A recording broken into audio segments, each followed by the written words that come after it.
hosted by yours truly, Juanita Coley.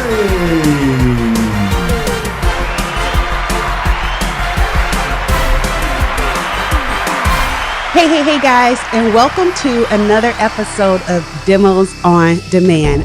I am your show host, Juanita Coley, the Contact Center Whisperer, and you guys already know we're answering your top 12 submitted questions around enterprise-grade technology. And so the goal of the show is to get through these questions. We'll be attempting to get through your questions in 30 minutes or less. Today, I have an amazing guest with me, Chrissy, over from Playvox, and JD. He's waiting in the back in the green room. Okay, he's waiting in the back. But Chrissy, thank you so much for being on with us today.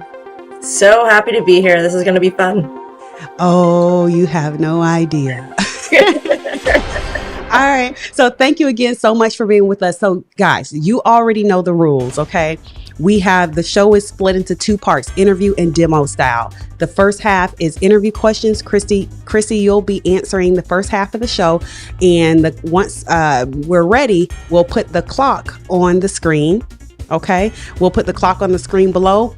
Get through your questions as quickly and as accurately as possible. The time that's left on the clock will then go over to your partner, JD, for him to demo. So the quicker you get through your questions, as accurately as you get through your questions, the more time JD has to demo the product of Playvox. You ready? I'm ready. All right. So time is on the clock. Let's get it up here. All right. So your first question, Christy, is what is the average seat cost for Playvox? We list at $36 per agent per month, but it all depends on our contract length and other terms. Okay. And is there a minimum seat count? 50 agents. 50 agents. Okay. How do I save money with your product? So Playvox AI-driven automated forecasting and scheduling saves time and money by accurately staffing for your omnichannel business. So as an example, our customer and partner Zendesk has less than 5% variance between daily and forecasted versus scheduled staff since implementing. Nice. That's good stats right there. Okay. How do I, as a customer, make money with your product?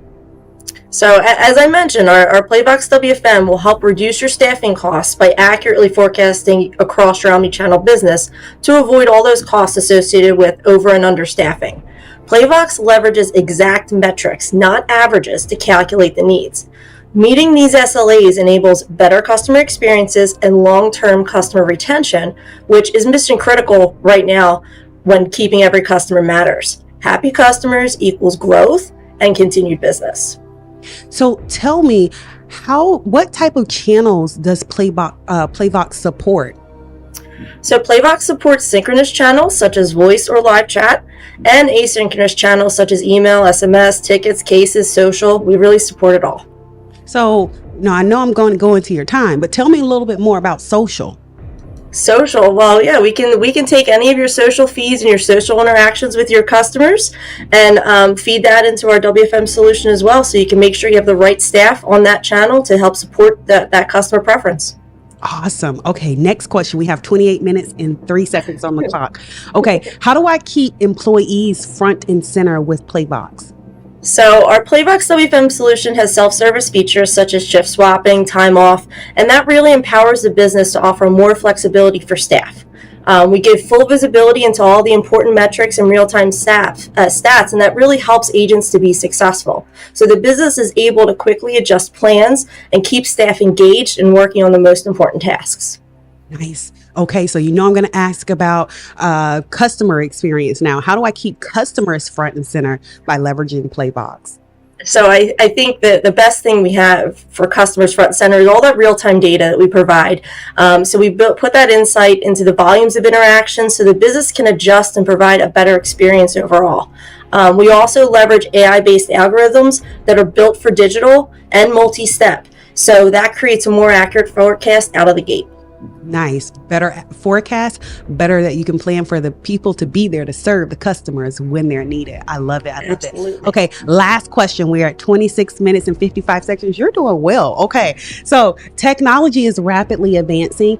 and customers are struggling to keep up. Technology companies are, putting in more and more technology, AI, chat GPTs, all of this different stuff.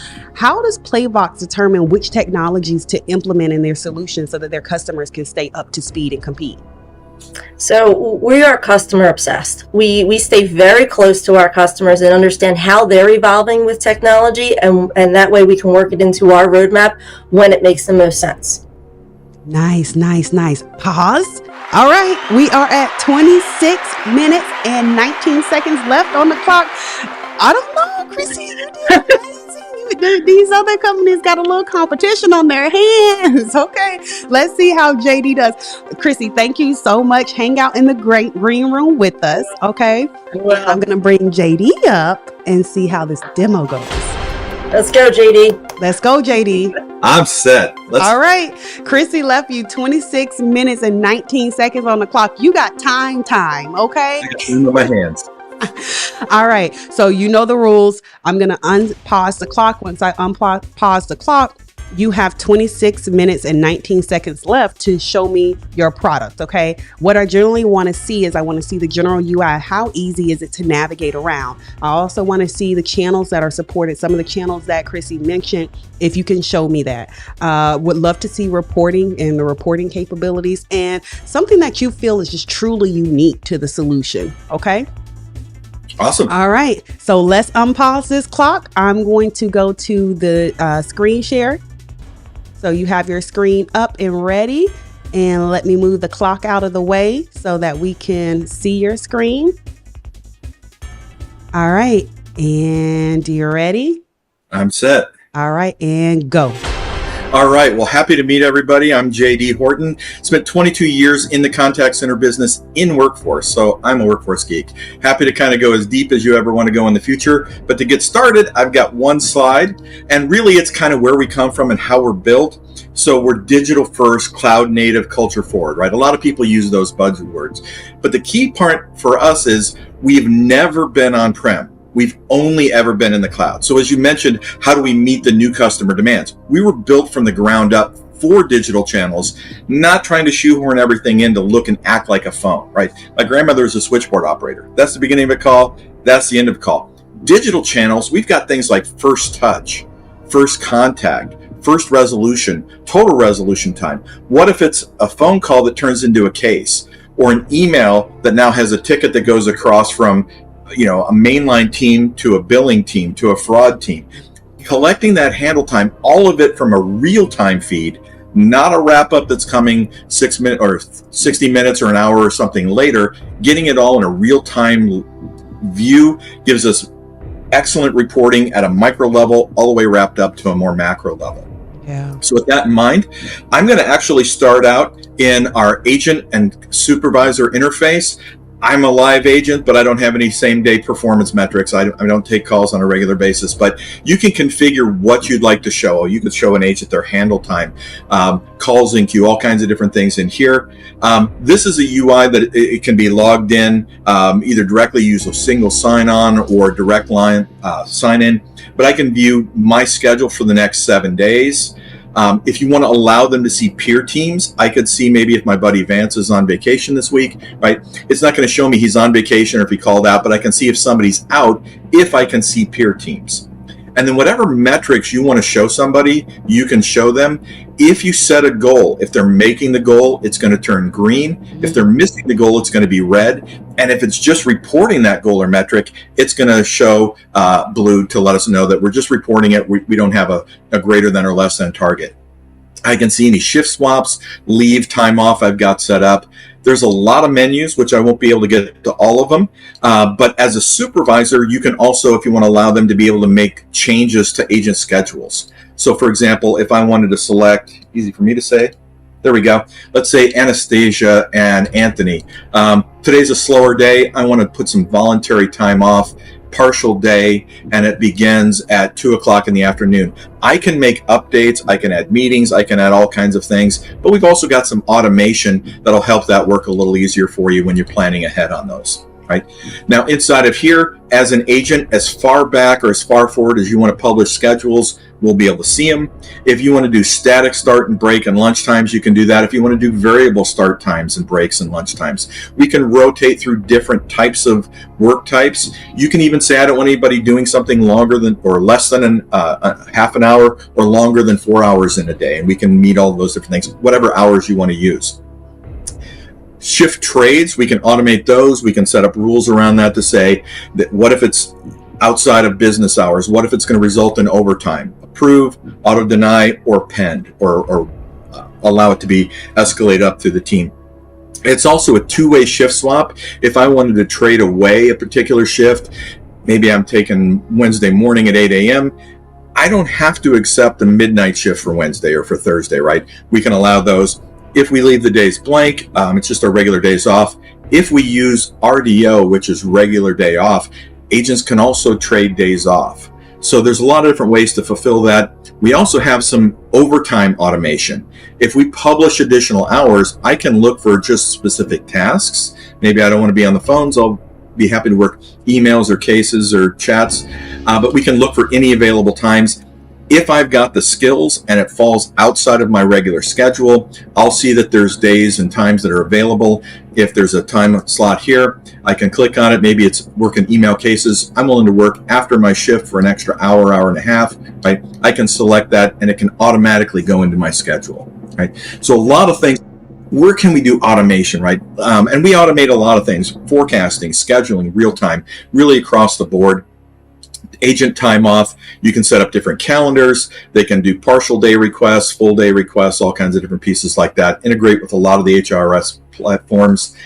And I can also see stats. Those same stats that were on the first page will also show up here. I can also say, I want to see my team adherence versus my adherence, right? If this is my team average, how do I compare? If there's CSATs, occupancy, late starts, early finishes, all those things, anything you'd like to show, we'll be able to show those information, agent availabilities, and it also works whether I'm looking at it on a phone, a tablet, a desktop, or whatever else we got here.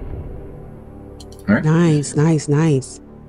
So a couple of neat parts, right? This is one of my favorite screens. Being a workforce geek, I say that 3 times because it really, there's a few things that really stand out, and this is one of them, right? I can configure whatever kind of dashboards I'd like to see, but this is really designed to say, how do I sort people to see who needs my attention? If I want to look at occupancy or maybe current out of adherence, if I had a live agent, right? I can sort this and kind of take a look at things. I can set my ranges, my colors. But down below here, this is the power, right? I've got Marvin and Isaiah pulled up here. So I can see Marvin was supposed to start at 6:30, and agents don't have to log into our system. As soon as they log into any system we're connected to, I'm going to see their on-time performance based on logging into Salesforce or Zendesk or Five9 or anybody else we've got TalkDesk, all of our partners Dialpad, right? As we look at the different ways that people interact throughout the day, actual activity is going to be all of the different aux codes the agents go into in real time. Now I can set a threshold and say less than a minute, don't count it against them, or 5 minutes, whatever I'd like to use. But all of these being out of adherence, right? Let's say, for example, Marvin's coming back from lunch and he passes his supervisor and she says, Marvin, you got a second, right? So it's a drive-by meeting, right? If I double click on this, it's going to bring it up right to the second. I don't have to drag and drop to fix things, right? I can just say this is a meeting. Right, and I can add any exception I'd like. I can have pre-existing things, manager, supervisor, leave notes. You can't save it if you don't leave me a note, right? Different things I can do in here. But if I fix that, it'll go from red to blue. And then I can also see under occupancy, this is all of the actual tasks the customer-facing tasks the agent worked on. If it's blank, that agent's not occupied. If it's got a box in here, they're actually working on a phone call or a chat or a case, right? And if I double click on this, this is going to bring up this entire customer journey, right? Wow. So I click on Marvin. Yeah, this really is a wow moment because Marvin spent 13 minutes on this chat, but it actually started with Penny Edwards. right? She opened and closed the ticket and passed it over to the billing department, right? Now that's powerful stuff. I want to hone in on that. I know we got 18 minutes and 37 seconds left, but I want to hone into that because that's powerful stuff to understand in a workforce management solution, right? Not necessarily a CCaaS solution, but in a workforce management solution that I can track the customer journey through chat. Like, oh, they started with this person, went to this person. That's powerful. Can you show me that a little bit more in detail there? Absolutely. Yeah. So the neat thing also, right, I can see they waited 17 seconds. The customer was involved for 23 minutes, right? I've got a ticket, I've got a chat, but what I don't have is any end customer personal identifying information, by the way. So no backdoors for compliance, GDPR, HIPAA, PCI, or anything like that, right? But being able to see, for example, I'll go down to Isaiah here. Interrupt you because I know time is of the essence, but can I see can I see the journey? I mean, not the journey, but what happened in the chat previously in that other screen? Yeah, I could just go into her screen and take a look at it at the same time. I don't have a link that automatically goes to that, but like, let's say I've got permissions in, let's say it was Zendesk or Salesforce. I could grab that ticket or case number, look in there, and if there's redactions in place, they'll already be there. If not, I'll be able to look at that. Or maybe I'm a supervisor and I just heard somebody say something. That's the phone log that they're currently working on right now. And now this is a supervisor or workforce manager's view, right? Exactly. How does the agent view look? I know you probably didn't set that up to show me, but can the agent see that as well from their view, like the history of the chat? They can. Like if I look in here as an agent, I didn't have that screen up, but for example, if I pulled this one up, if I go to my work summary, right? That's called the work summary screen, right? It's going to be the same type of information. I'm not a live agent, so I don't have any of that work stream, but I can see all of the status changes I made throughout the day. It'll show me my handle time for intervals for time. I'd be able to look at all of my different pieces in here, and that work stream under here for occupancy would give me the same data that I'm seeing in here. I wouldn't necessarily drill down on it, but I can get it, what was that ticket I was working on, or did I close that ticket and I need to grab that ticket again? I can find my ticket number and go back into it. Okay, but an agent wouldn't be able to see like a prior up. This was the workflow, the customer's journey, like the supervisor would in the supervisor screen. Exactly. They're going to see their portion of it, but not necessarily the previous piece of that. Okay. I'm backing back out now. Sure. Continue. No, that's good. Now, one of the things also is the way we calculate occupancy. Because occupancy, right, the legacy systems are saying you're on a phone, you're 100% occupied. You're on a chat, you're 100% occupied. Well, that's not necessarily true. As I look at being able to have a certain number of chats, right? If you're allowing 3 concurrent chats, instead of saying you're 100%, if you're on one, we're going to see you as 33% occupied, right? So as whatever your settings are for your concurrency is going to change how we calculate occupancy. And where that comes in, right, I can see if Isaiah here is showing 97% occupied, he's actually on a Spanish chat. He's also got an English chat at the same time. He's got another Spanish chat, and he's got a ticket, right? So I can see he's got a concurrency of 3 chats and a ticket. He's a busy man. Do I need to get him some help? Or if I'm looking at my queue, is everybody saturated? Or maybe I'm only running 60%. I can still pull somebody for a meeting or coaching or some other things. Yeah. All right. And there's also ad hoc reporting in every screen. We've got APIs, so you can do any kind of Power BI, Looker, Snowflake, data lakes, things like that. And we also have a reporting platform.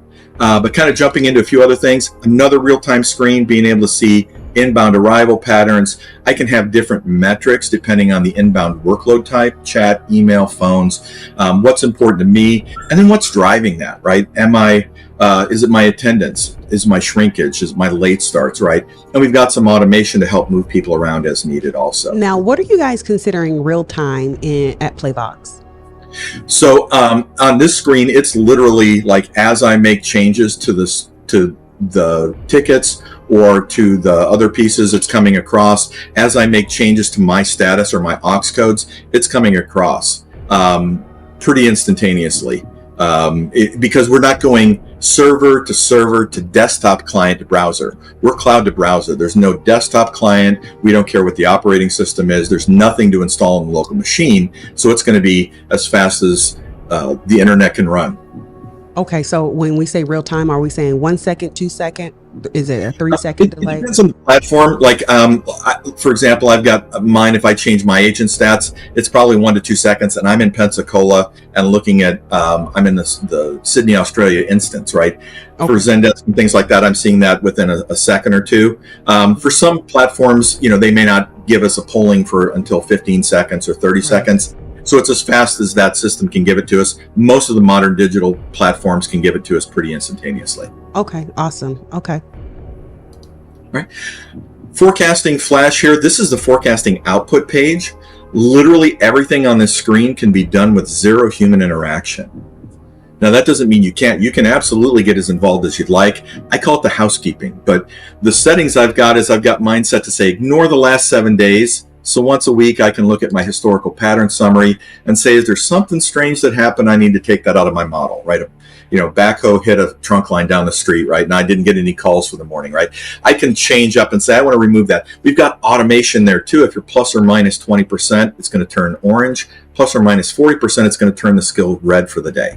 I can leave notes, what happened, excluded. I can also grab special days, maybe the Tuesday after a Monday holiday. Here's my historical times. Here's my future times. It'll automatically roll those into each other. Inbound arrivals, right? I've got my tickets. I've got my social media. I've got my chat, billing, phones, cases, all of the different types of integration here. I can pull up any channel I'd like. I can pull up any work stream or workload I'd like to pull up. I can pull it up for any time zone or date range I'd like to see also. But the other setting I've got is got mine set to do a rolling 365-day future forecast for every single skill or line of business I have. And then below that, I've got my handle time, but you'll notice the AFAHT. So for phones, it's regular average handle time. For digital channels, it's that average first touch, first contact, first resolution, total average handle time. What if it crosses teams? You'll notice I have more handle times than I have inbound arrival types, right? So if 75% of the time my tier 1 volume is handled by tier 1, but 12% of the time it's going to tier 2, and 3% of the time it's going to billing or logistics or delivery issues or fraud, I can see my effort across the call center. Maybe I've got a VIP team that jumps in because these guys have a special contract, right? All of this effort gets collected for all these digital channels, and the output is how do I need to staff across my call center, even if I have warm transfers, soft transfers, or multiple teams all working on that same ticket. Here's the effort that went in. Here's the forecast that I need to staff to meet that inbound volume. And we can add scenarios. We can even say it's for an entire time frame or just specific dates and intervals and times.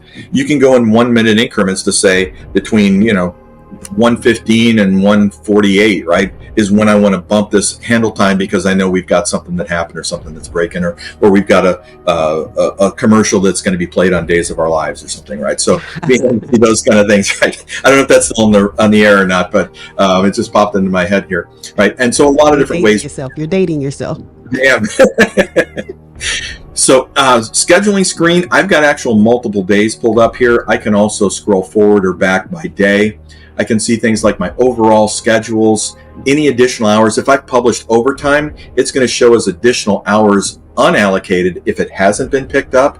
If it has been picked up, it's going to become part of my effective roster, and I can see what that looks like versus my forecast.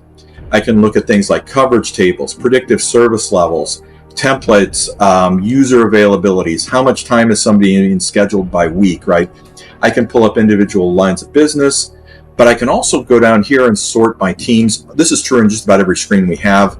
User tags, which can be kind of custom fields. If I've got cross midnight shifts, I can see who's crossing midnight. I can add in things like, if I want to add in bulk tasks, I can add that. This is all my in-office shrinkage. I can drag and drop things like meetings directly into somebody's schedule. I can leave a note.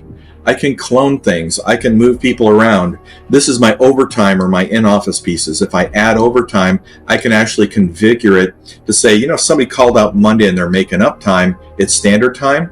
But if it's really time and a half and it's costing me, I can have a time clock show up so I can report on that. What's my spend and when?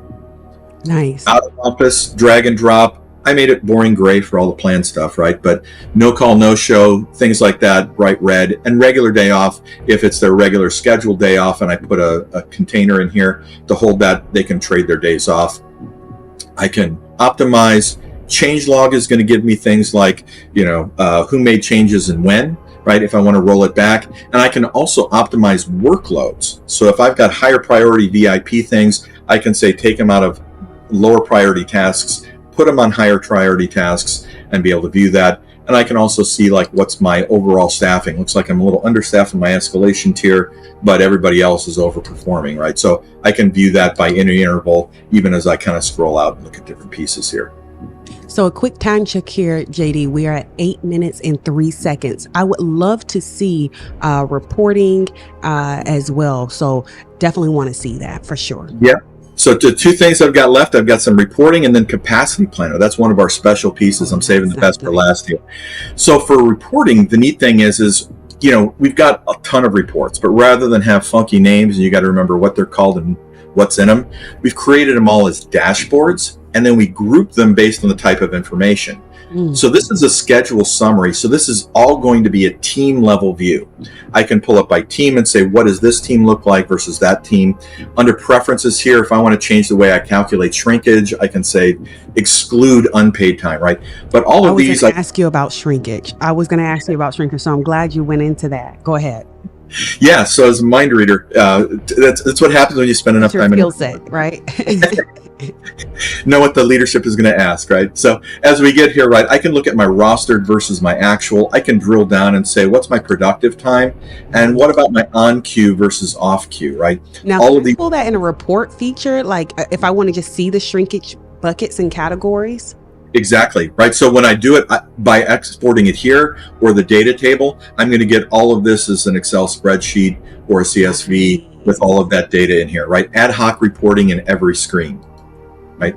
And also very interactive, right? If I want to see my shrinkage, what's my drivers? Pareto chart. What's my shrinkage by team? Who's planning their time off and who's calling out, right? If I want to see things like I'm using overtime, well, most of this looks like people making uptime. It's all standard.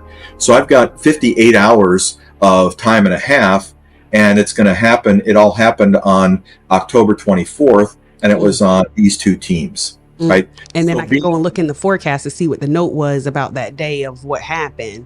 Exactly. We were paying for training or for whatever was happening. Yeah. Good stuff. Yeah, and a lot of pieces that break down here, productivity by user, who had an occurrence last month or last week or whatever you want to pull up in here. A lot of other reports. My favorite one, and then I'm going to move on to capacity planner. Every place I've ever worked, I had to come up with some kind of a dashboard that said, how are my agents doing? And I want to be able to do a one-on-one, right? So we've got over 120 different metrics that you can just say, I want to see this. I can save all of these. I can have different ones for different teams. And if somebody goes, I really like what you did, I can share it with them so they don't have to invent it from scratch. I can get that adoption, right? But in here, if I set that greater than or less than target, green is if you're making it, red is if you're missing adherence or conformance, right? If I'm looking at my chat resolution rate, my phone resolution rate, if I want to see missed calls versus declined calls, things like that, right? Being able to view that, I can filter it by group, parent and child group. I've got Columbia up. Now I've got all of my team leaders. If I select this, it's going to go down to the user. I can select that user, sit down and do a one-on-one, and let's talk about how that looks. I can move these around to whatever location, pen left or right, change the size of any of these, right? Save that configuration, export it to CSV.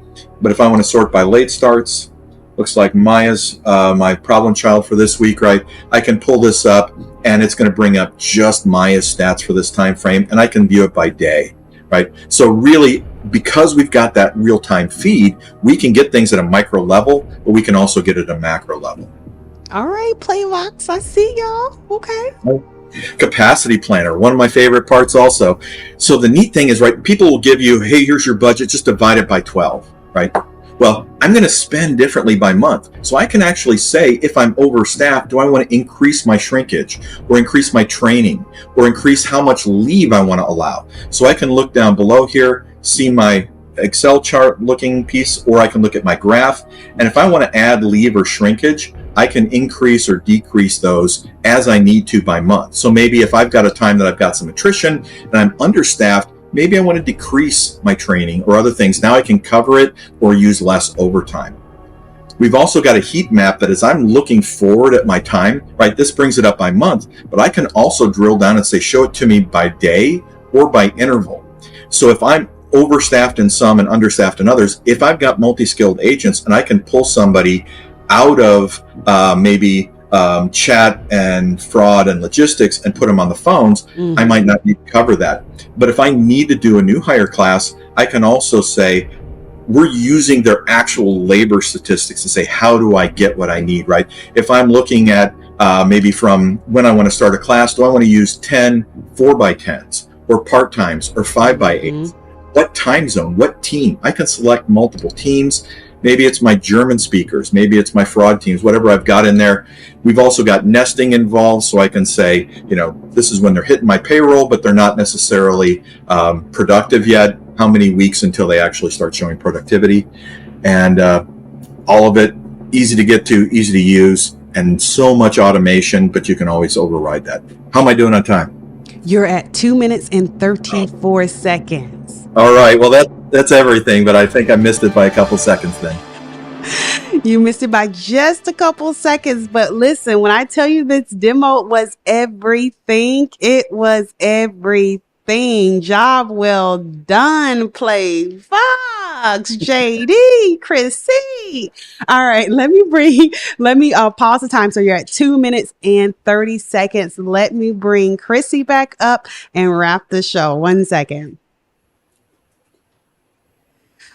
All right, Chrissy, you're back. So JD finished the show and his time left on the clock was 2 minutes and 30 seconds. So he did not beat the time to beat. However, that demo was absolutely epic. I think one of my absolute favorite things that I saw was the customer journey piece that, like I'm always talking about CX and EX, marrying the two. And with workforce management, I don't think I've ever seen that in a solution. Nope. One of my other people are going to be like, really, Juanita? You haven't seen it? But I'm like, listen, I haven't seen it. Okay. I don't think I've seen that. And I think that's super, super cool. When we're thinking about from a workforce management perspective, drilling down on what happened and what the journey was. I think that's pretty neat.